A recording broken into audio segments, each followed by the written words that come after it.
하나님 말씀은 요한계시록 5장입니다.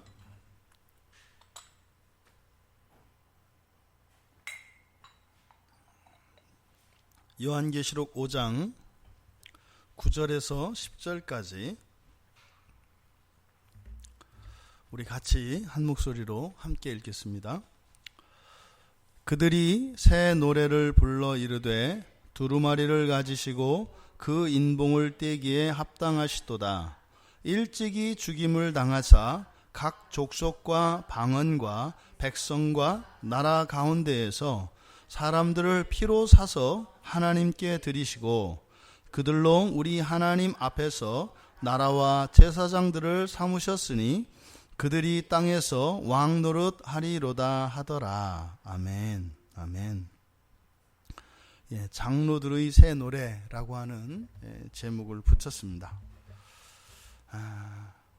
지금 이들은 특히 우리 사도 요한은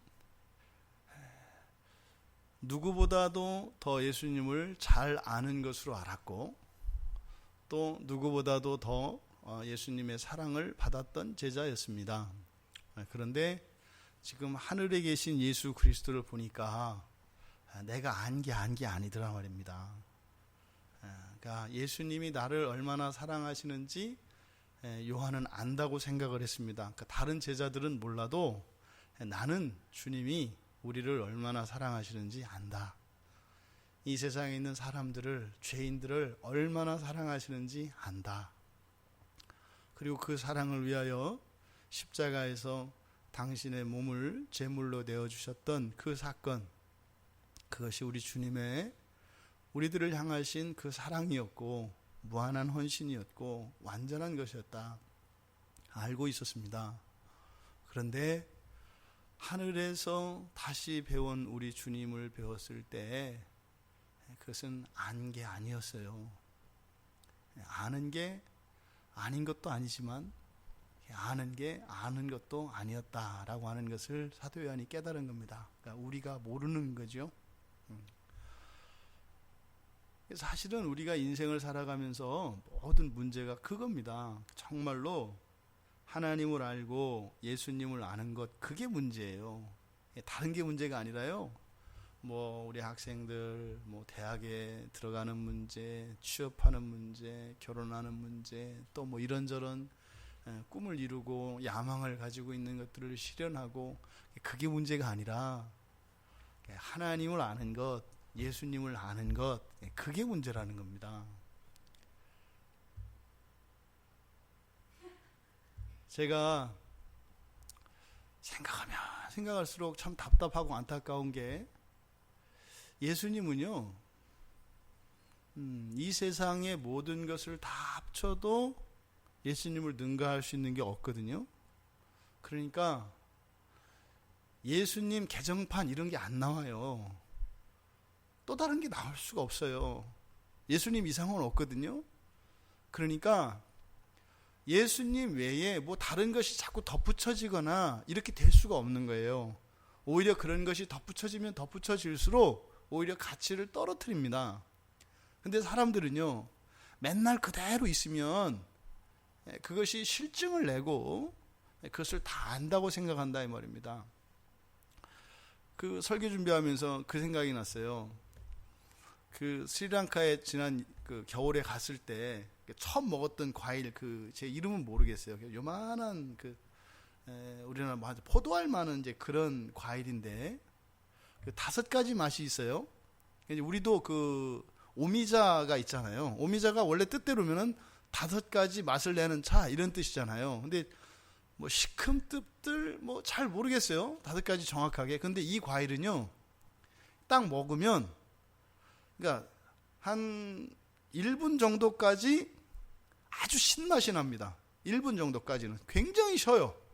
너무너무 셔요. 그러니까 신맛만 있어요.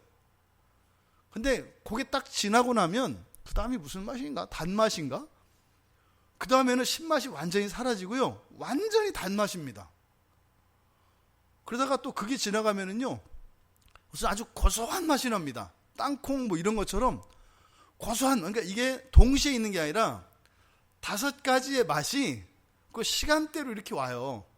그러니까 1분은 신맛, 한 30초는 단맛, 그 다음은 구수한 맛, 그 다음에 꽃향기가 나요. 이렇게 막 입 안에서 향기가 막 나요. 꽃향기처럼. 그 5가지 맛이 이렇게 나요.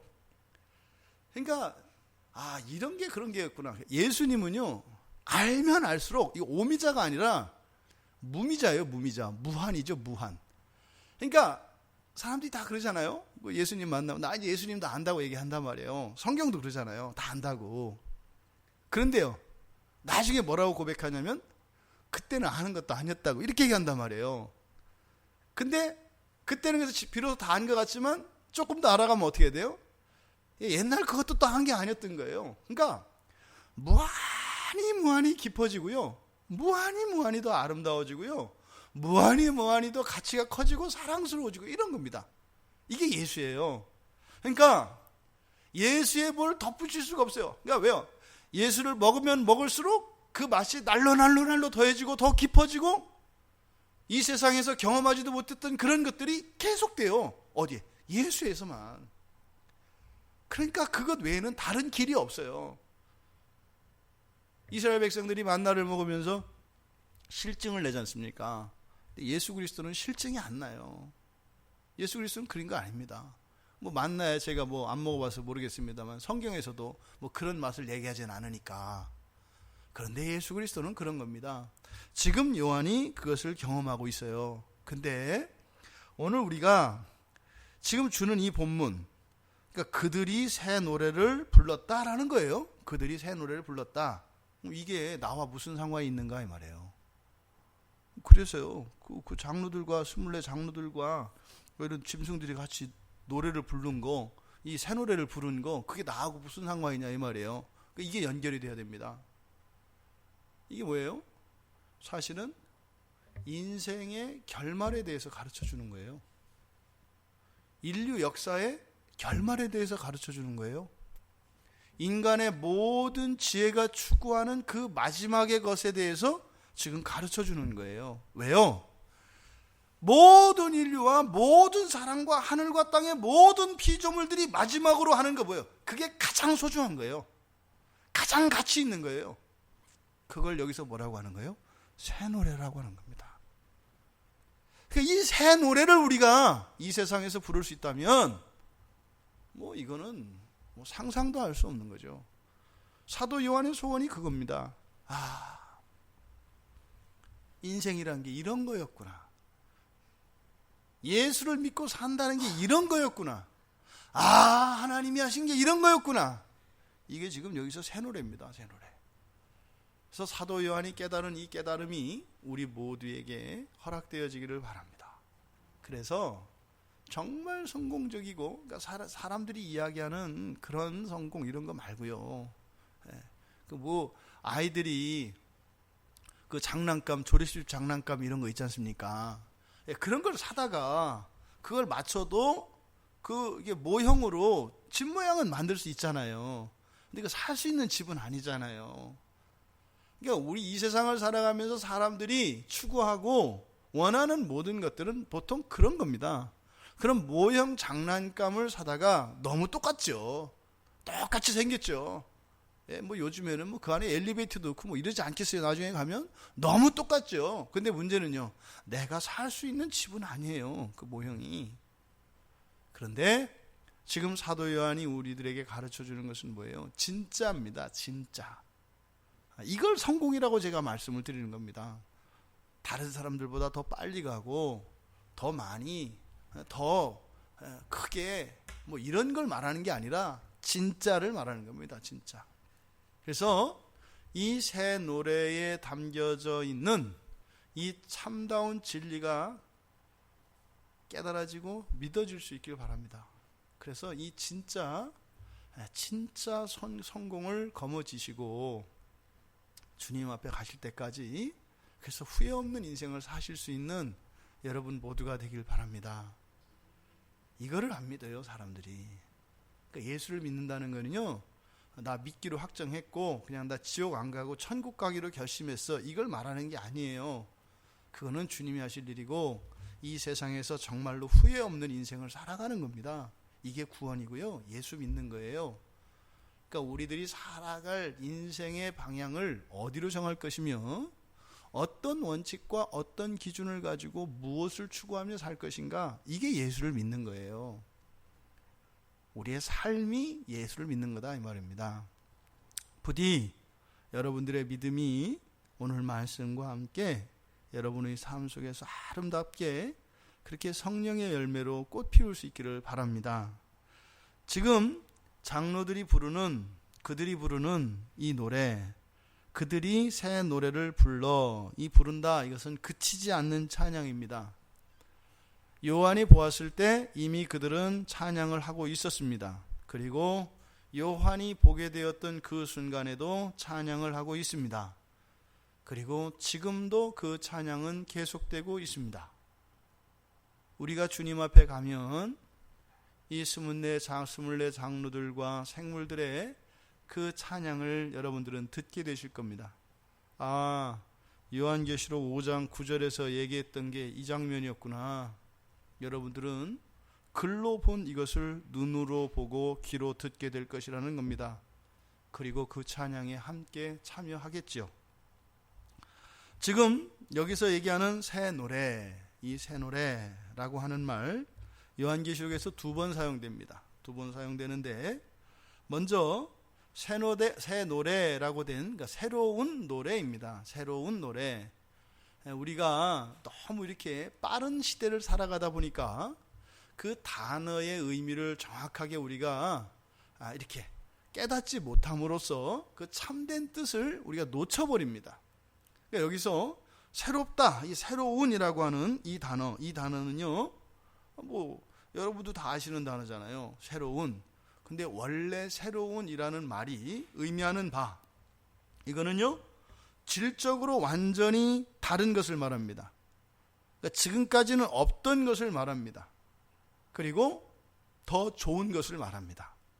이상하게 생기고 나빠진 게 아니라 좋은 쪽으로. 그러니까 지금까지는 듣도 보도 경험하지도 못했던 더 좋은, 완전히 다른 무엇, 이것이 새로운이라고 하는 뜻입니다. 그리고 이거는 아주 최근에 만들어진, 오래된 것이 아니라 지금 막 최근에라는 것은 뭐예요? 내가 깨닫는 바로 그 시간 직전에, 바로 그 직전에 지금 막 만들어진, 그래서 사용된 적이 없는 뭐 이런 얘기입니다. 이게 새로운이라는 뜻이에요. 이게 새로운. 그러니까 너희들은 새로운 피조물이다 할 때 그 새로운이 뭐예요? 상상할 수가 없는 거예요. 그러니까 새로운 것은 우리가 상상할 수 있어요? 없어요?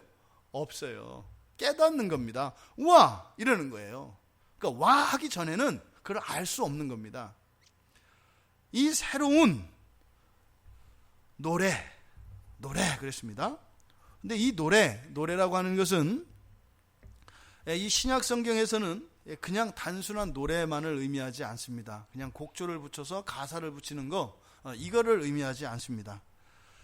신약 성경에서 사용되는 노래는, 그러니까 우리가 생각하는 노래와 다릅니다. 여러분들이 알고 있는 노래와 신약 성경에서 말하는 노래는 어떤 점에서 다르냐? 이거는 무의식적으로 나오는 겁니다. 그리고 즉흥적으로 나오는 겁니다. 제가 가끔 옛날에 그럴 때 있어요. 막 그렇게 여러분도 있잖아요. 막 은혜 받고 주위에 사람도 없고 그러면은 그 내 나름대로 찬양이 막 들 때가 있어요. 내 나름대로. 거기다 어떻게 해요? 대도 않게 이제 가사도 붙이고 곡도 붙이면서 이제 막 합니다. 녹음하면 후회할진 몰라요. 근데 어떻게 해요? 이 감사와 이런 기쁨을 혼자 막 그냥 그 자기 취해가지고 노래를 하는 거죠. 막 해서 뭐 가수들 흉내도 내고 다른 어떤 가수들의 표절도 하면서 막 이렇게 이제 하는 거죠. 그게 신약 성경에서 말하는 노래입니다.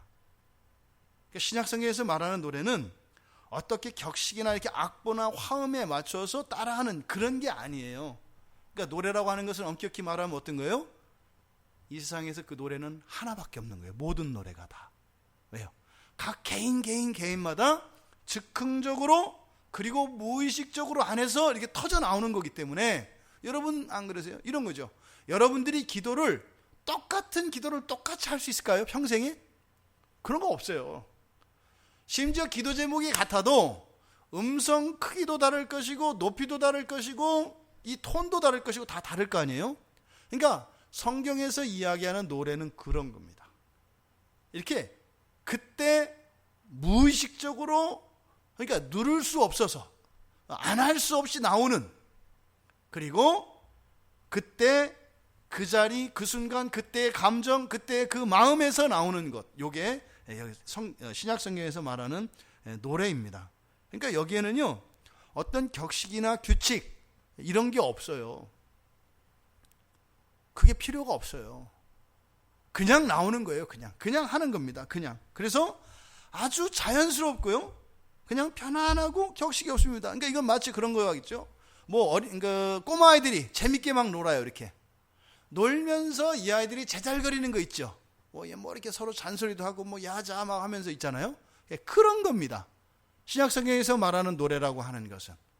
그러니까 우리의 마음 속에서 나오는 그 대상은 하나님이겠죠. 하나님에 대해서 나오는 이런 모든 것들을, 이런 것들을 노래라고 합니다. 그러니까 여기에는요, 교회에서 말하는 노래는 어떤 전문가가 필요한 것도 아니고요, 또 음치 박씨 이런 사람이라고 해서 배제되는 게 아닙니다. 왜요? 내 마음대로 하는 거니까요. 내 마음대로, 내가 하고 싶은 대로 그냥 나와서 하는 거니까요. 그런데 뭐예요? 이게 조화를 이루는 거예요. 이게 조화를 이루는 거예요. 아주 굉장한 그 오케스트라가 음악을 연주합니다. 그 앞에는 뭐 세계적인 그 지휘자가 막 지휘하잖아요. 하다가 막 두드리고 막 성질 내지 않아요? 우리가 들을 때는 너무 아름다운데 막 뭐라고 하지 않아요? 왜 그럴까요? 조화를 깨기 때문이거든요. 거기 모인 사람들이 세계적인 연주자들인데 같이 모여서 조화를 이루어내기란 얼마나 어려운지 몰라요? 굉장히 해야 된다 이 말이에요. 그러니까 최고의 실력을 가진 전문가들이 모여서 똑같은 악보를 보고 하는데도 그 조화를 이룬다고 하는 것은 너무 어려워요. 심지어는 뭐 조수미 같은 가수가 노래 하나 이렇게 나오면 7,000번을 부른다면서요. 자기 노래를 7,000번을 부르고 난 뒤에 발표를 한답니다. 그러니까 연습을 7,000번 정도를 부른대요. 그 노래를. 그러니까 자기 노래인데도 그 노래를 7,000번 정도 했을 때 자연스러운 자기의 말과 숨소리와 같이 되어서 노래가 된대요. 그렇게 얘기한다 하더라고요. 그런데 성경에서 말하는 노래는 뭐라고요? 그런 연습 안 한단 말이에요. 사전에 그런 훈련을 하지 않는단 말이에요. 뭐예요? 그냥 예수 믿는 거 하나. 그 하나로 말도 안 되는 것 같은 그 노래를 하는데 거기서 뭐가 이루어져요? 하나를 떼고 보면 뭐예요? 가치 없는 것처럼 보여요. 그런데 그것이 같이 어우러지면 뭐가 돼요? 그게 조화를 이룬다 이 말이에요. 정반대죠. 오케스트라에 있는 단원들을 따로따로 떼놓으면 그 한 사람 한 사람 어때요? 대단한 사람들입니다. 근데 그 사람들을 합쳐놓으니까 어떻게 돼요? 부조화를 일으킨단 말입니다. 우리는 한 사람 한 사람 제 마음대로고 자기 그냥 원하는 대로 즉흥적인데 그것이 조화를 이룬다 이 말입니다. 세상 노래와 교회의 노래가 다른 점이 바로 여기에 있습니다. 또 두 번째로는 단순히 교회에서 하는 노래가 그냥 하나님에 관한 노래, 그리고 하나님을 위한 노래만을 의미하지는 않습니다. 물론 교회에서 말하는 노래는 분명히 대상이 하나님을 향해 가 있습니다. 그리고 신자들이 부르는 것이어야 합니다. 그러니까 신자들이 하나님을 향하여, 하나님에 대하여, 하나님을 위하여 부르는 것이 노래인 것은 틀림없는데 그것만을 의미하지 않는다. 그렇다고 해서 노래가 되는 게 아니다. 성령이 충만한 마음으로부터 나오는 것이라야 노래가 됩니다. 안에 성령이 충만한 마음에서 나오지 않으면 그것은 교회에서 하는 노래가 아닙니다. 너무나 정확하고 아름다운 미성을 가지고 다른 사람들이 범접할 수 없는 음역대를 가지고 사람의 감정을 그냥 격동시킬 만한, 그래서 눈물을 흘리게 할 만한 노래를 부른다 하더라도 그것은 우리 신앙 안에 있는 노래와 다르다 이 말입니다. 어눌하고 어설픈 것 같아도 자연스러우며 자발적인 것이며 성령 충만한 마음으로부터 나오는 그것이 노래다 이 말입니다. 이게 세상 노래와 교회의 노래가 다른 점입니다. 근데 이 신약 성경에 보면 그래서 이러한 노래라고 하는 것은 살아계신 하나님을 고백하게 되어 있습니다. 살아계신 하나님을 고백하게 되어 있습니다. 그리고 하나님을 섬깁니다. 이 노래는. 그러니까 하나님이 이 노래를 지금 보세요. 여기서 지금 새 노래를 부르고 있잖아요. 이 새 노래는 지난주에 우리 보았던 것처럼 기도가 하나님께 드리는 예물이라고 그랬잖아요. 여러분이 뭐 정말로 그 세계 유명 인사와 밥 한 끼 먹어도 뭐 2천만 원 이렇게 낸다는데 하나님께 드릴 만한 그 가치가 있는 선물을 여러분들이 구한다고 생각을 해보세요. 예? 하나님을 기쁘게 하기 위해서 하나님한테 걸맞는 선물을 여러분들이 한번 구해와 보시라 이 말이에요. 뭘 구하시겠어요? 세계에서 제일 큰 다이아몬드를 구하시겠어요? 그게 하나님께 기쁨이 되겠어요? 안 된다니까요. 이 세상에 있는 아름다운 모든 경치와 이런 걸 더 가져다가 하나님께 드리면 하나님이 기뻐하실 것 같으세요? 안 된다니까요. 여러분들이 왜 살아가요? 하나님을, 여러분은 그렇게 생각 안 하겠지만 하나님을 기쁘시게 하려고요. 마지막 날에 하나님께 예물을 드리기 위해서 살아간다고 얘기를 하는 거예요. 내 나름대로는 이게 하나님이 기쁘실 거다 하고 사는 거예요. 그게 뭐예요? 꿈이고 야망이고 이런 겁니다. 이렇게 하면 하나님이 기뻐하실 거다라고 사는 거예요. 근데 지금 여기서 답을 가르쳐 주고 있는 거라니까요. 뭘 기뻐하시는지. 그러니까 이게 얼마나 우리에게 놀라운 진리냐 말이에요. 그러니까 이 노래는 하나님을 섬긴다는 거예요. 섬긴다는 것은 뭐예요? 하나님이 섬김을 받으신다는 거예요. 굉장한 겁니다. 굉장한 겁니다. 그리고 이 노래는 또 다른 신자들, 다른 사람들을 교훈하고 권고하는 역할도 합니다. 막 가르치는 게 아니라요. 성령이 충만한 마음에서 나의 신앙을 고백하며 하나님을 섬기며 드리는 이런 노래는 어떻게 해요? 듣는 이로 하여금 어떻게 해요? 진리의 비춤을 받게 되고 하나님을 알게 하는 일들이 일어난단 말이에요. 이 찬양이 놀라운 은혜가 있습니다. 근데 어떻게 해요? 바른 찬양이 되어질 때 그렇다 이 말입니다. 신약 성경에서도 이게 노래에 대한 언급이 있습니다. 에베소서 5장 19절과 골로새서 3장 16절에 하나님께 드리는 그 노래에 대한 이야기가 있는데 시와 찬송과 신령한 노래 이렇게 되어 있습니다. 시와 찬송과 신령한 노래. 그래서 보통 뭐 찬양대 분들을 교육하거나 그분들이 이제 설교할 때 주로 잘 인용하는 본문이 바로 에베소서 5장 19절하고 갈라디아서 3장 16절입니다. 그래서 그 노래의 종류가 거기서 그렇게 나와요. 시, 찬송, 노래, 신령한 노래 이렇게 나옵니다. 그런데 이거는 나중에 이제 한번 살펴보게 될 거고요. 여기서 말하는 이 노래, 이거는요 공통적인 것은 뭐냐면 세 사람과 관련되어 있습니다. 세 사람과.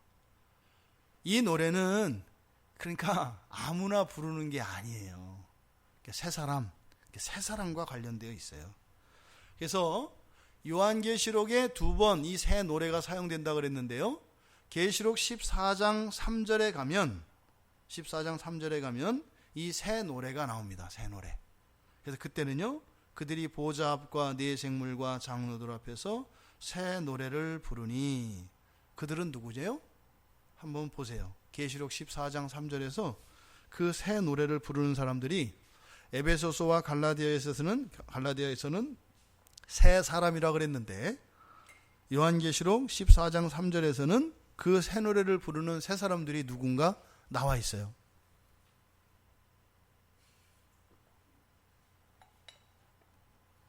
누구예요? 예? 뒤에 보니까 뭐라고 돼 있어요? 땅에서 속량함을 받은 사람이에요. 그렇죠? 땅에서 속량함을 받은 사람, 그 사람들을 숫자로 14만 4천으로 나타내고 있는데, 이 14만 4천보다 그 나타낸 의미가 뭐라고요? 속량함을 받은 사람들. 그러니까 이 사람들이 바로 누구예요? 에베소서와 갈라디아에서 얘기하는 새 사람들입니다. 이 말이에요. 아까 말씀드렸죠? 새 사람 할 때도 이 새는 전에 없던 거예요. 전에 없던 사람이라고 그랬어요. 그러니까 예수를 믿은 그리스도인이 어떤 사람이라는 거예요? 완전히 새로운 인류예요. 완전히 새로운 인류라고요. 그 사람들이 부르는 노래, 그것이 뭐다? 새 노래다 이 말이에요. 그러니까 지금 요한계시록 14장 3절에서 얘기한 것처럼 이 노래를 배울 자가 없다 그러잖아요. 14만 4천 밖에는 능히 이 노래를 배울 자가 없더라. 능히라고 하는 것은 뭐예요? 절대 배울 수 없다는 얘기예요. 그러니까 이 새 노래라고 하는 것은 바로 우리 인생의 결론이라고 그랬잖아요. 우리 신자들의 결론이 바로 어디라는 거예요? 이 새 노래라는 겁니다. 새 노래. 그러니까 우리가 준비해야 되는 게 뭐겠어요? 이 새 노래겠죠. 그렇다면 장로들이 부르고 있는, 그리고 성도들이 부르게 될 이 새 노래, 또 어쩌면 이 땅을 살아가는 우리들이 그 새 노래를 부르고 있을런지도 모르겠습니다. 그러면 그 새 노래가 뭐냐? 그것을 지금 9절과 10절에 그 새 노래에 대해서 가르쳐주고 있는 겁니다. 이 노래는요, 14만 4천 밖에는 능히 배울 자가 없는 노래래요. 그러니까 이거는 뭐예요? 14만 4천에 속하는 숫자가 아니라 속량함을 받은 자들이 아니고서는 이 얘기를 들어도 알 수 없다는 얘기예요. 배우고자 해도 배울 수 없다는 거예요. 그런데 속량함을 받은 자들이 사실은 이 세상에서 해야 될 것이 무엇인지를 가르쳐 주는 겁니다. 가장 가치 있고 가장 값진 것이 무엇인지를 이 새 노래가 가르쳐 주겠죠. 새 노래의 내용을 살펴보니까 새 노래의 내용을 살펴보니까 첫 번째가 뭐예요? 두루마리를 가지시고, 그러니까 예수님이 그 어린 양이 취하는 거, 가지는 걸 말하잖아요. 그러니까 두루마리를 가지시는 것, 그리고 그 인봉을 떼는 것이 합당하시도다. 이게 새 노래의 첫 번째 내용입니다. 두루마리를 가지시고 그 인봉을 떼기에 합당하시다. 이게 별거 아니잖아요. 뭐 새 노래 가사 외우기도 쉽네. 두루마리를 가지시고 그 인봉을 떼기에 합당하시다. 이것이 그런데 여기에는 영적인 의미가 있는 거죠. 그러니까 뭐예요? 합당하다. 이것은 자격을 얘기합니다. 자격. 그럴 만한 자격, 그럴 만한 조건을 갖춘 것을 합당하다라고 합니다. 합당하다가 뭐냐면 이런 겁니다. 여러분 양팔저울 아시죠? 그 옛날에는 이제 싸전에서 그 쌀가게에서도 그 이렇게 무게를 댈 때 저울 써가지고 이렇게 추로 이렇게 무게를 달았어요. 그럼 양팔저울이 이렇게 있다고 쳐요. 그 어느 한쪽에 이제 이 죄가 올려져 있습니다. 죄가. 무언가가 이렇게 죄가. 그러면 어떻게 돼요? 이렇게 딱 이렇게 기울어지겠죠? 그러면 이거를 바로 세우기 위해서는 이 반대편에 뭐가 실려야 합니다. 그렇죠? 그럼 여기에 이것의 무게에 맞는 무게에 딱 실리면은 와서 딱 이렇게 서는 거예요. 요게 합당한 겁니다.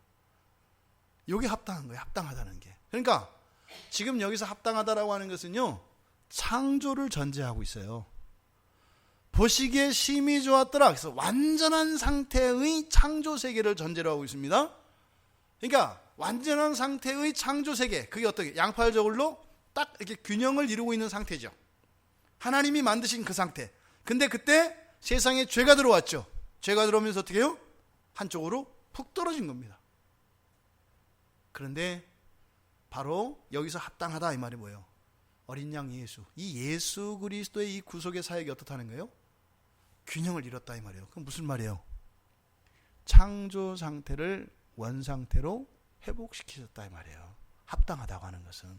그러니까 여기서 단지 두루마리를 가지시고 인봉을 떼기 합당하다라고 하는 것이 단순히 지금 거기에서만 일어나는 얘기가 아니라 뭐예요?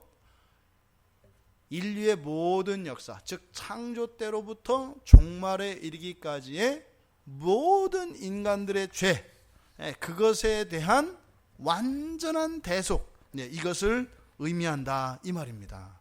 그러니까 예수 그리스도께서 그것을 떼시는 게 합당하다 이 말이 뭐예요? 그게 뭐예요? 모든 죄에 대해서 완전하게 해결이 됐다라고 하는 의미예요. 근데 그게 누가 하셨다? 그리스도께서. 그러니까 떼실만 하다 이렇게 얘기한다 이 말이에요. 또 한편으로는 이거는 예수님의 그러한 권세가 자격이 있다 이런 뜻도 되지만, 또 한편으로는 그러니까 아까 말씀드렸던 것처럼 이렇게 기울어졌다가 다시 원상태로 회복되어졌으니까 기울기 이전의 상태, 창조의 상태죠. 그러니까 창조의 상태로의 완전한 회복을 의미한다 이 말입니다. 요한이 지금 깨달은 게 그거예요. 예수님이 이 땅에 오셔서 뒤에서 이제 그 이유들을 얘기한단 말이에요. 그러니까 예수님이 그것을 가지시고 떼시기 합당하다라고 하는 것이, 창조 상태가 완전히 회복됐구나. 완전히 회복됐구나. 또 그럴 권세를 가지신 분이구나. 그러니까 여기는요, 모든 의문과 이해할 수 없는 것과 부조리와 슬픔과 악한 모든 것들이 완전히 사라진 걸 말해요. 이게 합당하다라고 얘기하는 거예요. 누누이 말씀드리죠. 사도 요한도 지금 여기에 가기 전까지 그 안에는 풀리지 않은 것들이 있어요, 없어요? 있다 이 말이에요. 지금 여기에서 다 풀리는 겁니다. 사도 요한은 술술술술술 다 풀리는 거예요. 이제는 정확하게 인류의 역사와 모든 것들을 통찰할 수 있는 거예요. 모든 사람들을 다 할 수 있는 거예요. 이게 문제구나, 이게였구나, 이게 지금 뻥뻥뻥뻥뻥뻥 다 뚫리는 겁니다. 왜 예수 그리스도가, 이 어린 양으로 나타나는 이 예수 그리스도가 그것을 가지시고 떼는 것이 왜 합당하냐, 그 뒤에서 이제 이야기를 하는 겁니다. 두루마리를 가지시고 인봉을 떼시기에 합당하시도다 하고, 그 사이에, 그러니까 왜냐하면 이렇게 생략되어 있어요. 또 그러니까 우리말 성경의 가장 약점이 이 왜냐하면이라는 놈입니다. 이 왜냐하면이라고 하는 단어가 빠짐으로써 성경을 우리가 그러니까 오해하고 제대로 이해할 수 없는데 치명적인 약점을 가지고 있어요. 왜냐하면이라고 하는 말이 빠져 있기 때문에. 그러니까 지금 여기서도 하시도다 이렇게 하면서 하사 이렇게 되어 있잖아요. 하사. 그 왜냐하면을 이렇게 나타내는 거거든요. 그러니까 왜 그러면 그것이 합당하냐? 왜 합당하냐? 그러니까 그 뒤에 있는 내용들은 바로 그것이 합당한 이유들에 대해서 설명을 하는 겁니다. 자, 첫 번째로, 그러니까 왜 그것이 합당해요? 예수 그리스도께서 어떻게 하셨다? 일찍이 죽임을 당하셨기 때문이다 이거예요. 죽임을 당하셨기 때문에 합당하다. 그 다음에 두 번째로는 쭉 보니까 각족속과 방언과에서 피로 사서 하나님께 드렸다 이렇게 됐죠. 그러니까 사서 드리셨다 이렇게. 사실은 드렸다는 말은 없어요. 그래서 하나님께 샀다 이렇게 해요. 그러니까 누가 누구에게 샀다 이렇게 되어 있어요. 그러니까 예수님이 하나님께 사셨다. 그러니까 내가 누구에게 커피를 샀다 이렇게 되어 있는 거예요. 근데 그걸 우리말로 의역해서 드리시고 여기 붙인 겁니다. 그러니까 두 번째 이유는 뭐예요? 사셨다. 그걸 사셨다. 값을 주고 사셨다. 그렇기 때문에 합당하다. 이렇게 얘기한 거예요. 그 다음에 세 번째로 그 뒤로 보니까 그들로 우리 하나님 앞에서 나라와 제사장들로 삼으셨다. 이거예요. 만들었다 이 말이에요. 그렇게 삼으셨다. 그러니까 삼으셨기 때문이다. 어떻게? 그들을 나라와 제사장으로 하나님께 만드셨기 때문이다. 이렇게 되는 겁니다. 그리고 뭐예요? 그들이 땅에서 왕노릇을 할 것이기 때문이다. 이렇게 해서 네 가지의 이유를 들고 있습니다. 그러니까 이 세 노래가 예수 그리스도께서 두루마리를 취하시고 가지시고 봉인을 떼시는 것이 합당합니다. 왜냐하면 첫 번째, 두 번째, 세 번째, 네 번째 이유이기 때문입니다. 이게 세 노래입니다. 그러니까 여기에는 진리가 담겨져 있는 거죠. 그리고 이게 모든 것인 거예요. 모든 것인 거예요, 이게. 그러니까 신자들이 알아야 할 감사와 찬양, 하나님의 사랑과 은혜와 자비하심, 그리고 인류의 역사와 타락과 구속의 일들과 하나님의 이 구원의 경륜, 모든 것이 요 안에 다 나타나 있다 이 말입니다. 그러니까 사실은요, 요게 합당하시고 이 네 가지 이유로 요약되어 있는 이게 사실은 뭐예요? 성경책 전체에 대한 요약이라고 보시면 되는 거예요. 요것이. 그러니까 이것을 이렇게는 말을 길게 안 해도 이렇게 간단하게 설명을 할 수가 있는 거예요. 근데요, 다 알아듣는 거죠. 이게 무슨 말인지 알아듣는 거죠. 우리는 못 알아들으니까 이거 하나하나 살펴봐야 돼요. 자, 여기서 죽임당하시고, 이거는 이제 죽임당한 어린 양, 그래서 도살당한 거라고 말씀을 드렸습니다. 그렇죠? 그래서 이것은 제물로서 도살당한 것, 그걸 말합니다. 그러니까 여기서 죽임을 당하셨기 때문이다. 그러니까 단지 죽은 것만을 의미하는 게 아니에요. 그렇죠? 그러니까 왜 합당하냐? 아까 균형을 잡는 거라고 그랬잖아요. 그러니까 죽임을 당하심으로써 인류에게 있는 모든 죄값을 다 치르고도 남기 때문이다 라고 하는 얘기를, 죽임을 당하셨기 때문이다. 뭐요? 죄값을 다 치르신 것을 말하는 거죠. 그러니까 이제는 예수 그리스도의 죽으심으로 죄로 말미암아 이 세상에 들어왔던 죽음의 그 기운과 영향력들이 완전히 다 사라졌기 때문에 막힘과 잠김이 다 풀려나는 것이 합당하다라는 겁니다. 예수 그리스도의 죽으심의 의미가 사도 요한에게 완전히 깨달아진 겁니다. 우리들이 왜 힘들다고요? 그게 안 깨달아지기 때문에 힘들다고요. 그게 안 깨달아지기 때문에 지금도 용쓰고 살아간다 이 말이에요. 내일 일 걱정하잖아요. 내년 일 걱정하잖아요. 5년 뒤, 10년 뒤 불안하잖아요. 왜요? 바로 예수 그리스도의 죽음 당하신 이것이 무엇인지 모르기 때문이라고 사도 요한이 이야기하는 거다 이 말입니다. 예수 그리스도의 십자가에서의 죽으심이 바로 우리들의 구원이 구원되게 합니다. 그러니까 우리가 정말 구원받았다면, 그리고 그 구원을 누리고 있다면, 그렇게 하기를 원한다면 죽임당하신 그 의미에 대해서 우리가 분명히 알아야 한다는 겁니다. 사도 요한이 그것을 말합니다. 두 번째로는 이제 그들을, 여기서 우리말 성경에서는 이게 굉장히 고민을 많이 했습니다. 우리말 성경에서는 여기다가 그들을 이라고 해서 목적어를 넣었어요. 이게 보시면 일찍이 죽음을 당하사, 이게 첫 번째 이유였고, 두 번째는 각 족속과 방언과 백성과 나라 가운데에서 사람들을 피로 사서, 사람들을 여기다 동글뱅이 하세요. 사람들을 피로 사서 하나님께 드리시고, 이 사람들을, 이게 없습니다. 엘라 성경에 목적어가 빠져 있어요. 그래서 굉장히 이것 때문에 굉장히 애먹었습니다. 목적어가 없어요. 이게 뭘 샀는지가 안 나와 있어요. 근데 그 뒤에 보면 그들로 이렇게 돼 있잖아요. 그렇죠? 10절에 그들로 우리 하나님 앞에서, 그러니까 이 그들이 앞에서 사신 그 사람들을 의미한다고 볼 수가 있어요. 근데 여기서는 그들이라고 했지만 사실은 원어 성경에서는 그냥 사람들이라고 하는 단어를 쓰고 있거든요. 사람들을 이렇게 했거든요. 그러니까 앞에 거 하고, 그래서 생략됐다고 또 보기가 어려워요. 접속사도 딱 끊어버렸기 때문에 이거를 뭐 그렇게 했다고 하면 할 수 있는데, 그 문장 구조상으로는 그게 애매해요. 근데 목적어가 없어요. 그래가지고 목적어를 이거 어떻게 풀어야 되나? 그럼 생략된 거, 뒤에 목적어가 있기 때문에 생략된 걸로 봐야 되나? 뭐 해야 되나? 뭐 이렇게 이제 한참 말씀을 아주 묵상을 오래 했습니다. 그런데 없어요. 여기는 없어요. 왜냐하면 그 뒤에 나오는 말 때문에 없는 게 맞아요. 그러니까 우리말 성경에서는 앞에 나왔죠. 이런 거죠. 각 족속과 방언과 백성과 나라 가운데서, 나라 가운데서는 부터라는 뜻입니다. 그러니까 각 족속과 방언과 백성과 나라들로부터 그냥 피로 사서, 그러니까 하나님께 피로 사셨고 이렇게 돼 있어요.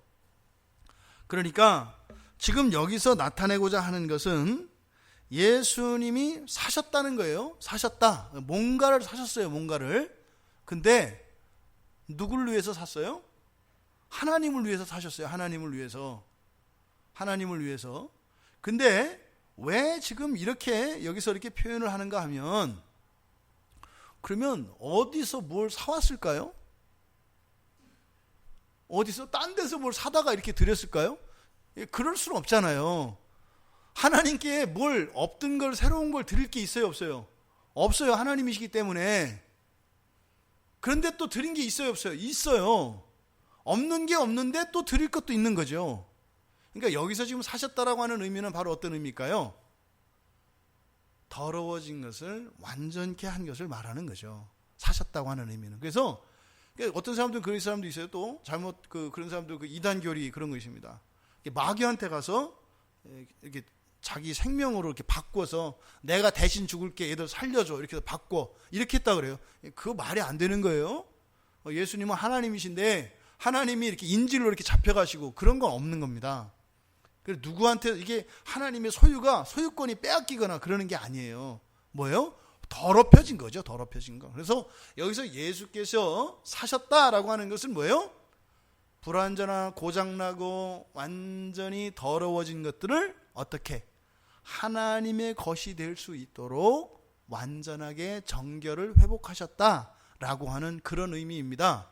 그런데 여기서는 초점이 구원한 그들, 즉 예수님이 값을 치른 그들이 있지 않아요. 그들에게 있지 않고 중요한 것은 바로 부터입니다. 그러니까 각 족속과 방언과 백성과 나라 가운데서 예수의 피로 사셨다는 거, 이게 중요해요. 뭐가 중요하다고요? 각 족속과 방언과 백성과 나라 가운데서 예수의 피로 사셨다는 게 중요하다 이 말이에요. 이게 무슨 말인 것 같으세요? 구원의 문제에서 있잖아요. 내가 구원받은 게 중요한 게 아니라고요. 어떻게 구원받았는가가 중요하다고요. 내가 구원받은 것이 중요하면 어떻게 돼요? 항상 이 구원이 나의 확신에 의해서 완성되죠. 그렇잖아요. 내가 확신이 없으면 아무리 구원해도 소용없는 거 아니에요. 우리들 생각에 그렇잖아요. 아니라고 얘기하는 거예요. 여기서는 내가 구속을 받았느냐 안 받았느냐 이게 중요한 게 아니에요. 어떻게 구속을 받았냐가 중요하다 이 말이에요. 어떻게 구속을 받았다고요? 예수의 피로. 예수의 피로 구속을 받았다는 게 중요하다 이 말이에요. 이거 무슨 말일까요? 완전하다는 겁니다. 왜요? 이것이 합당한 이유로 지금 여기 제시된다 그랬죠? 그러니까 누구를 구출했기 때문에 그 공로가 있기 때문에 이런 뜻이 아니라는 거예요. 예수의 피로 사셨기 때문에 합당하다는 거예요. 완전하다 이 말입니다. 그런데 어디에서 지금 여기 보면은 쭉 나열하고 있어요. 각 족속, 방언, 그 다음에 백성, 나라. 지금 이 말로 이렇게 되는데 뭐 그 말이 그 말 갖고 별 의미 없는 것 같이 보여요. 다 근데 의미가 다 다릅니다. 첫 번째 족속은 민족입니다. 우리나라 한민족 뭐 있잖아요. 뭐 여러 가지 민족들이 있잖아요. 민족을 뜻합니다. 그러니까 모든 민족이겠죠. 그렇죠? 그러니까 이 세상에는 민족이 있잖아요. 여러 민족이 있지 않습니까? 그러니까 모든 민족들을 의미해요. 그 다음에 두 번째 방언이라고 하는 것은 같은 언어를 말합니다. 그러니까 언어를 사용하는 모든 사람들을 말합니다. 그러니까 예를 들어서 민족이라 하더라도 다른 언어를 쓸 수 있죠. 그잖아요. 또 같은 언어를 같은 민족이 같은 언어만 쓰는 게 아니라 같은 민족이 다른 언어를 쓸 수도 있잖아요. 또 같은 언어를 써도 다른 민족도 같은 언어를 쓸 수도 있잖아요. 그래서 여기서 모든 경우에 대해서 그러니까 빈틈이 없다라고 하는 것을 얘기하기 위해서 지금 이 네 단어를 사용하는 건데, 족속은 민족이고 방언은 사용 언어를 말하고, 그 다음에 백성이라고 하는 것은 국가입니다. 국가를 말해요. 국가. 그러니까 여기서 백성은 뭐냐면 국가의 통치를 받는 시민 이런 뜻이에요. 그러니까 모든 국가 이런 뜻이에요. 모든 국가. 그 다음에 나라라고 번역되어져 있는 이것은 인종을 뜻합니다. 인종. 황인종, 백인종, 흑인종 있잖아요. 이런 인종을 뜻해요. 그러니까 모든 인종, 모든 민족, 모든 나라, 모든 언어를 사용하는 모든 사람들 가운데에서 예수의 피로 사셨다. 그러니까 뭐예요? 빠짐없이. 그죠? 빠짐없이 완벽하게 사셨다. 이 말이에요. 여기서 말하고자 하는 것이. 그러니까 예수 그리스도께서 두루마리를 가지시고 봉인을 떼시는 게 합당하다. 왜? 하나도 부족함이 없다 이 말이에요. 이거는 시대를 초월하고 그리고 공간을 초월하여서 구원하실 모든 자들을 구원하셨다라고 하는 의미를 말합니다. 자칫 잘못해서 이거를 그냥 여기 봐라.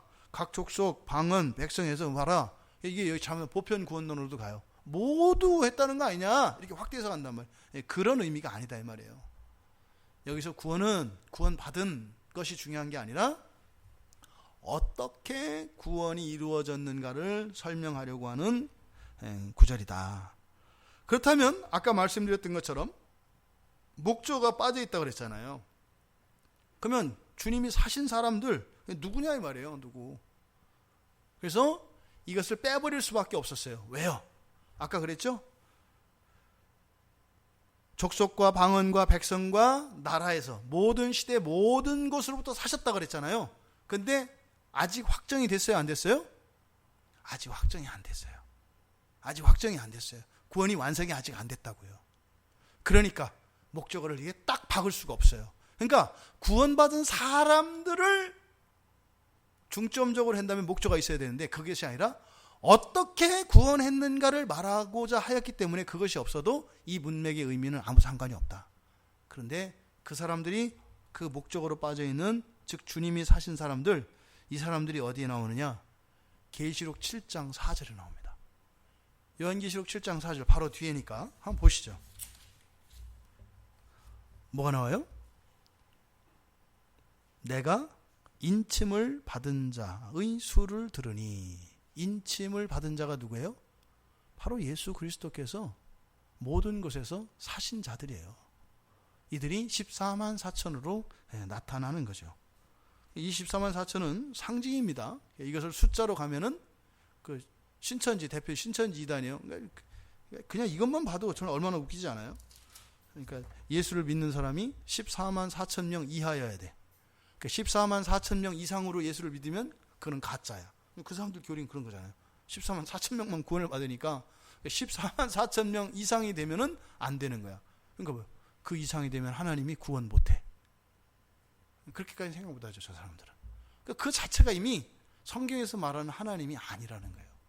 그러니까 하나님의 말씀을 우리가 빼거나 더하거나 할 수 없지. 하나님은 어떤 숫자에 매이시는 분이 아니세요. 심지어는 하나님이 말씀을 하셔서 그 말씀을 지키시잖아요. 근데 그 지키신다는 의미가 언약을 지키신다는 의미가 하나님이 구속된다는 의미가 우리가 구속되는 것과는 달라요. 자유로우세요. 무슨 말이에요? 깨도 지키는 게 돼요. 마음대로 한다는 의미가 아니에요. 깨는데 지키는 게 돼. 이게 하나님이거든요. 그러니까 여기서 14만 4천은 단지 상징에 불과하다. 뭐예요? 바로 모든 민족, 모든 나라, 모든 인종과 모든 말을 사용하는 전 시대에 즉 이 세상에 존재했던 모든 사람, 구원해야 될 모든 사람들 가운데에서 다 하셨다 이 말이에요. 그러니까 여러분들 가끔 그런 거 걱정하잖아요. 신사임당이 구원 받았나 안 받았나 뭐 이런 거 걱정하지 마시라고요. 여기 성경에서 얘기해 그냥 내가 빠뜨리지 않고 다 했으니까 그게 바로 예수의 피로 모든 족속과 민족과 방언과 나라들로부터 사셨다고 하는 의미예요. 걱정하지 말라는 거예요. 걱정하지 말라는 거예요. 자, 그 다음 세 번째 이유는 이제는 그들로 우리 하나님 앞에서 나라와 제사장들을 삼으셨기 때문이라는 겁니다. 이거 뭘까요? 여기서 지금 나라로 번역되어 있잖아요. 나라로 번역되어진 이게 나라가 아니라 왕입니다. 그러니까 왕족이라고 하는 게 맞습니다. 왕족, 그러니까 통치자 이런 뜻입니다. 왕족, 통치자. 그래서 모든 족속, 모든 사람들 가운데서 피로 사셔서 그들을 어떻게 하셨다고요? 왕족과, 즉 통치자와 동시에 제사장입니다. 왕 같은 제사장이라는 의미가 그냥 왕인 동시에 제사장을 말하는 거예요. 그래서 왕이면서 제사장으로 하나님께 만드셨기 때문이다. 이렇게 되어 있는 거예요. 이건 결국에 뭐예요? 하나님이 천지를 창조하셨을 때요, 사람을 주시고 문화명령을 주셨잖아요. 이 세상을 정복하고 통치하라고. 그죠? 그 일이 그대로 됐다 이 말이에요. 앞에 창세기에서 사실은 타락한 이유로 그 자리를, 그 지위를 잃어버렸잖아요, 우리가. 그리고 하나님 앞에도 나갈 수 없게 되었잖아요. 근데 그 모든 것들이 사라진 것을 말한다 이 말이에요. 그래서 바로 왕족인 동시에, 즉 통치자인 동시에 제사장으로 만드셨기 때문이다. 이런 걸 뭐라 그래요? 재정일치라고 합니다. 재정일치. 예. 그러니까 하나님과의 관계, 즉 재정일치라는 것은 제사장과 왕 둘 다 하는 건데, 재정일치라가 의미하는 것은 뭐냐면 하나님의 뜻으로 왕이 통치한다는 뜻이에요. 재정일치라고 하는 것은 뭐 권력을 다 거머쥐는 거 이런 뜻이 아니라 하나님의 뜻으로, 그러니까 왕이 하나님의 뜻으로 다스리는 것, 이것을 재정일치라고 합니다. 그러니까 진짜 재정일치 하지 않고 말만 그렇게 해놓고 하나님 핑계대고 자기 뜻대로 하죠. 그건 진정한 의미에서 재정일치는 아닌 거죠. 그러니까 재정일체의 사회가 구현되었다는 거예요. 우리나라 역사가 독특합니다. 우리나라 역사의 시작이 누구부터 시작돼요? 단군부터 시작하잖아요. 단군, 이게 지금 뭐냐면 단이라는 게 제사장이에요. 군은 왕이라는 뜻이에요. 그러니까 단군, 이 무슨 말이냐면 제사장이며 왕인 이런 뜻이에요. 왕검, 그러니까 왕검이라고 하는 사람은 뭐였다? 제사장인 동시에 왕이었다. 지금 여기서 말하는 거예요. 희한한 나라예요. 이 나라의 시작이 재정일치로 시작이 돼요. 하여튼 뭐 나중에 가서 뭐 주님한테 여쭤보면 다 그날 다 드러나겠지만 아주 독특한 나라입니다. 그러니까 우리나라의 단군 시대가 지금 여기에서 얘기하는 바로 나라와 제사장으로 만드신 그 사건이 바로 우리나라의 신화 속에 있습니다. 희한하죠. 이게 이 사람이 요한한테 얘기를 들었는지 어쨌는지 신기합니다. 그 다음 네 번째, 이제 지금 이렇게 죽임당하시고 또 피로 사셨고 그 다음에 왕과 제사장으로 만드셨고, 이것은 다 이미 이루어진 사건들입니다. 이미 시작된 사건입니다. 근데 완성된 건 아닙니다. 시작됐지만 완성되지는 않은 것들입니다. 앞에서 이야기했던 것은 왜요? 아직 주님이 재림하지 않으셨잖아요. 그죠? 역사 속에서는 재림하셔야 이게 완성이 되니까. 그러니까 되었지만 다 되지는 않은, 이걸 뭐라고 한다? 이미 그러나 아직이라고 표현해요. 신학적으로 이미 이루어진 그러나 아직 완성되지는 않은, 이걸 나타냅니다. 이 세 가지는. 그 다음에 마지막 요 네 번째 이유로 나타난 그들이 땅에서 왕노릇 할 것이다. 이것은 미래형으로 되어 있습니다. 그러니까 이것은 미래에 되어진 것인데 아직도 안 되어 있으니까 이것도 되어진 것입니다. 근데 미래요. 항상 성경에서 말하는 미래는 우리가 일상적으로 생각하는 미래와 다릅니다. 성경에서 나오는 미래 시제와 여러분들이 다른 책에서 보는 미래 시제는 달라요. 다른 책에서 보는 미래 시제는 뭐예요? 그렇게 될 수도 있고 안 될 수도 있어요. 그냥 추정이란 말이에요. 그런데 성경에서 말하는 미래 시제는 뭐예요? 하나님의 약속이에요. 이게 소망이라고 그랬죠. 성경에서 말하는 소망은 그래서 미래에 되어진 것이라니까요. 그래서 성경에서 뭐뭐 할 것이다, 이거는 하나님의 약속이에요. 하나님의 약속. 왜? 모든 것을 아시는 하나님이 이렇게 될 것이다 그랬으니까 그건 되는 거예요. 시간만 임하지 않은 것이지. 그러니까 그들이 땅에서 왕노릇 할 것이기 때문입니다. 보세요. 바로 맨 처음 천지를 창조하시고 아담에게 통치권을 주셨던 그 일의 완성에 대해서 얘기하고 있는 거예요. 지금 여기서. 그러면 이 새 노래라고 하는 것이 신약에서만 쓰이느냐? 구약 성경에도 나옵니다. 구약 성경에도 이미 예언이 돼 있었어요. 예언이. 첫째로는 구약에 나오는 이 새 노래가 첫째로는 구원의 노래입니다. 구원의 노래. 시편 33편에 좀 보실까요? 구약 성경 시편 조금 찾아서 볼게요. 봐야 더 재밌어서. 시편 33편 3절 보시죠. 같이 읽을까요? 시작. 새 노래로 그를 노래하며 즐거운 소리로 아름답게 연주할지어다. 자, 여기 지금 여기 있는 내용들은 뭐냐면 바로 그 뒤에 있는 내용들을 쭉 보면은 다 구원의 일들입니다. 구원의 일들. 그러니까 구원하신 일, 즉 이것은 하나님께서 어떤 승리를 이끄시고 이스라엘을 구원하신 사건들에 대해서 이야기할 때는 새 노래라고 해요.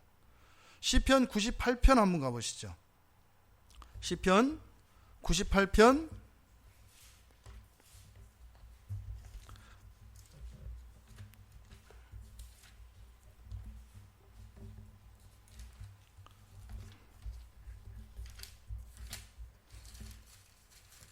98편의 내용을 보니까 어떤 내용들인가요? 시가 보시니까 그는 기이한 일을 새 노래로 여호와께 찬송하라. 그는 기이한 일을 행하사 그의 오른손과 거룩한 발로 자기를 위하여 뭘 하셨다고요? 구원을 베푸셨음이며. 이 구원에 대한 이야기를, 구원에 대한 찬양을 할 때 이 새 노래를 사용해요. 144편 시편 144편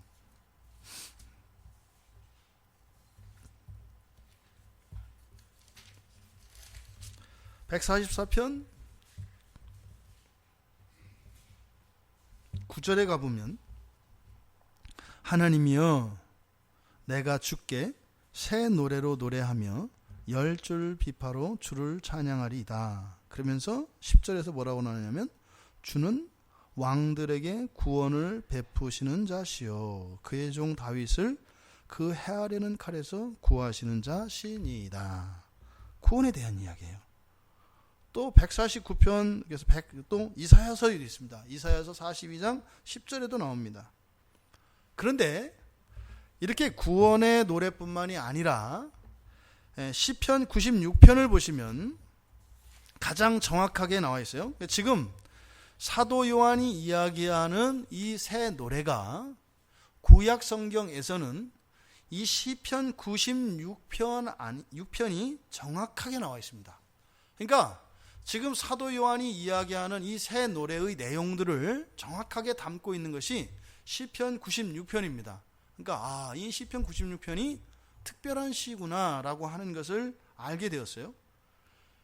96편을 보면은 1절부터 3절까지 새 노래로 여호와께 노래하라. 온 땅이여 여호와께 노래할지어다. 그래서 노래하며 송축하라. 그의 구원을 날마다 전파할지어다.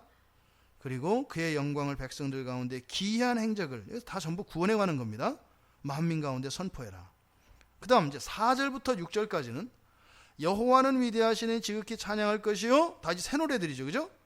신들보다 경외할 것이며 만국의 신들은 우상들이지만 여호와는 뭐 하셨기 때문이다?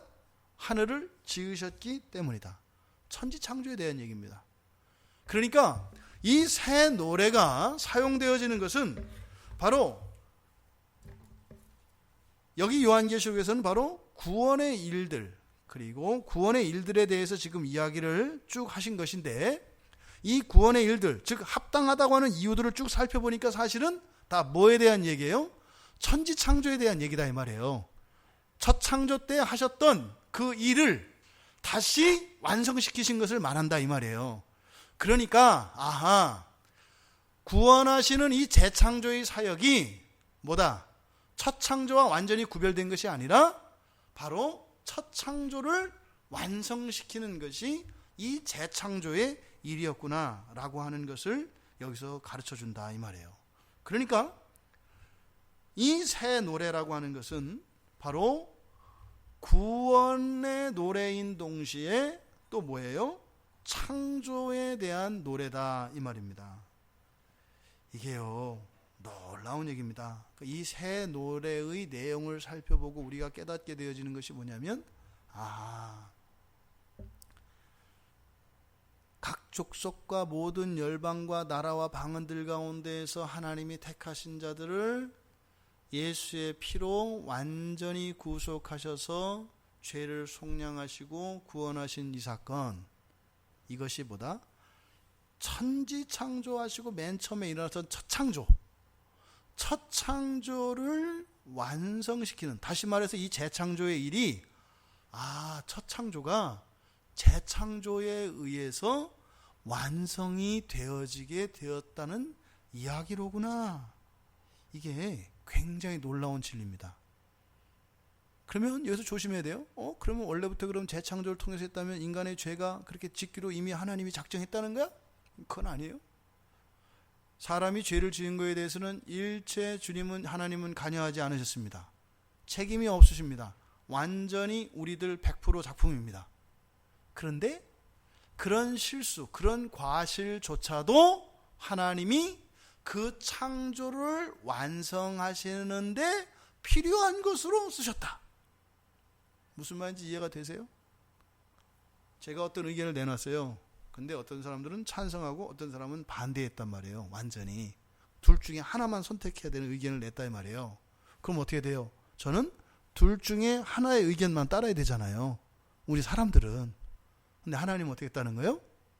그 반대 의견까지도 이 찬성의 의견과 함께 사용하시는데, 그 의견을만 놓고 보면 정반대인데, 근데 하나님이 이 둘을 완전하게 조화롭게 만드셨다는 내용이에요. 인간의 죄조차도 하나님이 하나님의 창조를 완성시키시는데 사용하셨다. 하지만 그 죄가 하나님이 만드신 것은 아니다. 인간으로부터 100% 인간의 책임이다. 하지만 그것마저도 가져다가 하나님께서 창조를 완성시키는데 사용하셨다라고 하는 내용입니다. 그러니까요, 이건 놀라운 신비의 지식입니다. 신비의 지식입니다. 이런 걸 우리가 잠깐 조금 맛볼 수 있는 게 어린아이들 아픈 것 같아요. 여러분들 갓난아기들 아픈 게 엄마 책임인가요? 엄마가 완벽하게 해주면 애들이 안 아플까요? 그렇지 않아요. 아기들은 자라면서 안 아플 수가 없어요. 그러니까 병균도 없고요. 예를 들어 클린룸에 집어넣었다 그래요. 클린룸에 집어넣고 칼로리 따지고 해가지고 필요한 영양소를 공급해주고 이렇게 했다 그래요. 이 아이가 평생 동안 안 아플 수 있을까요? 없을까요? 없어요. 아플 수밖에 없어요. 그러니까 그거는 엄마의 책임이 아니다 이 말이에요. 모든 아픈 게 어느 정도 책임이 있을 수 있죠. 그런데 갓난아기 때는 어떻게 돼요? 뭐 현기도 그렇지 않아요? 어렸을 때 한번 아프고 나면 크잖아요. 아프고 나면 말을 하거나 아프고 나면 걷거나 아프고 나면 달라져요. 근데 그 아픈 거를 일부러 엄마가 아프게 하는 거 아니다 말이에요. 하나님 일부러 아프게 하는 거 아니에요. 마치 그것은 죄의 결과죠. 그런데 어떻게 해요? 그걸 통해서 이 아이가 커요. 요게 지금 여기에서 이야기하는 인간의 죄마저도 하나님이 구원하시는 이런 과정들을 통해서 창조를 완성시킨다고 하는 요 신비의 지식을 가르쳐 주시는 것 같아요. 이 새 노래는 그러니까요, 상상할 수도 없는 그 창조의 마지막 장면에 대한 대단원의 결론을 지금 내려주고 있는 겁니다. 근데 서두에 말씀드렸던 것처럼 이 새 노래가 그럼 지금 살고 있는 나에게 무슨 유익이 되는가? 뭐 그런 거구나. 뭐 이게 아니다 이 말이죠. 이 땅을 살아가는 우리 그리스도인들이 우리가 추구해야 할 것, 우리가 누려야 할 것, 그것이 바로 뭐다? 이 새 노래를 완성하는 것이다. 그러니까 새 노래는 뭐라 그랬어요? 그리스도인들이 구원의 하나님을 찬양하고 창조주 하나님을 찬양하는 것, 이게 새 노래의 내용이라고 그랬잖아요. 이게 우리가 사는 인생의 최종 결론이라고 지금 얘기를 해준 거예요. 구원의 하나님을 찬양하는 것과 상관없는 일, 창조주 하나님을 영화롭게 하는 것과 상관없는 무엇, 다 헛된 거다 이 말이에요.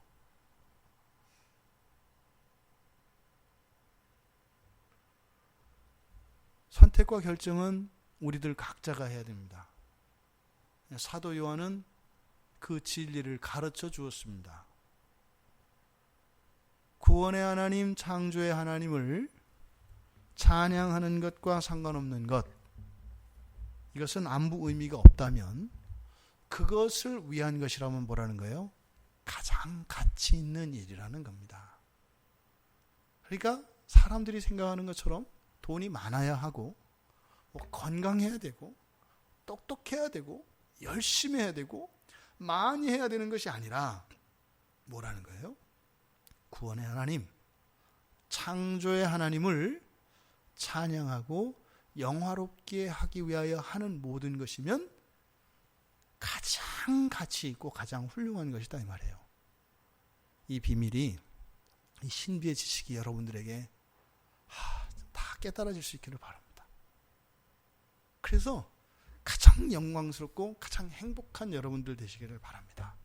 요한은 이 90의 노령의 몸이 돼서 안타까운 겁니다.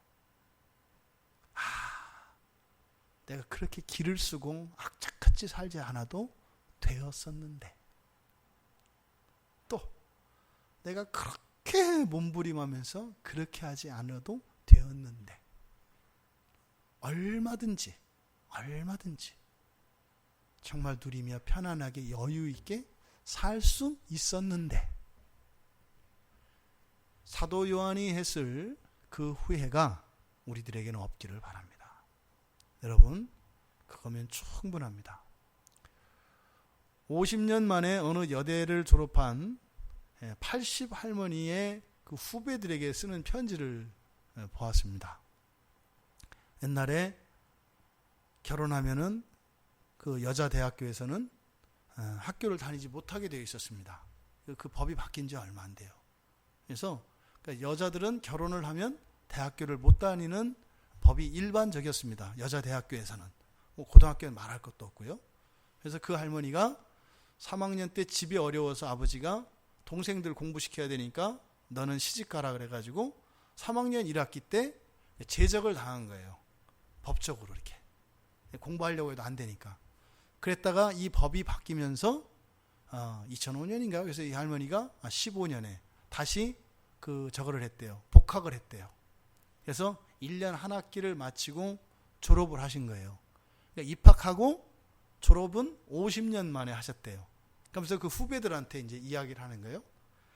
내가 80년 넘게 이렇게 쭉 살아보니까 그렇게 너무 요즘 사람들 결혼 걱정, 취직 걱정 막 그렇게 하고 있는데 그렇게 안 해도 되더라.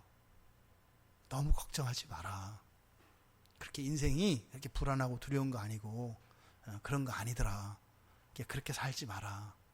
그래서 행복하게 누리면서 젊은 때 살았으면 좋겠다. 이런 이제 내용의 편지를 이렇게 쓰셔서 읽어주시는데, 그 이제 뭐 22손을 먹은 그 젊은 학생들이 거기에 막 감동에 이렇게 뭐 눈물이 흘러. 왜요? 이렇게 취업 걱정 안 해도 된다고 하니까. 저는 이제 그걸 보면 그렇게 생각했어요. 얘를 또 이렇게 물고 나가서 또 취업 준비 학원 가서 또 공부하겠지. 그냥 그때 잠깐 듣고 지나가겠지. 근데 그 할머니 주는 그 지혜를 얘들이 배우지는 못하겠지. 그리고 훗날 80이 되면 또 후배들에게 찾아가서 똑같은 얘기를 반복을 하겠지. 이게 교회 역사 동안 이 요한계시록을 우리만 본 게 아니잖아요. 2000년 동안 이 얘기를 계속 해온 겁니다. 그런데 왜 그렇게 기독교인들은 탐욕스럽고 아직까지도 바쁘고 분주하고 주변의 사람들에게 사랑의 마음을 줄 수 있을 만한 그 콩할 만한 여유도 없을까요? 속고 산다 이 말입니다. 부디 새 노래를 위하여 사시는 여러분들 되시기 바랍니다. 그래서 이 새 노래가 참된 진리인 것을 믿으시고 그 안에서 행복을 누리실 수 있는 우리 모두가 되기를 주님의 이름으로 축원합니다. 말씀을 생각하며 우리 같이 기도하겠습니다.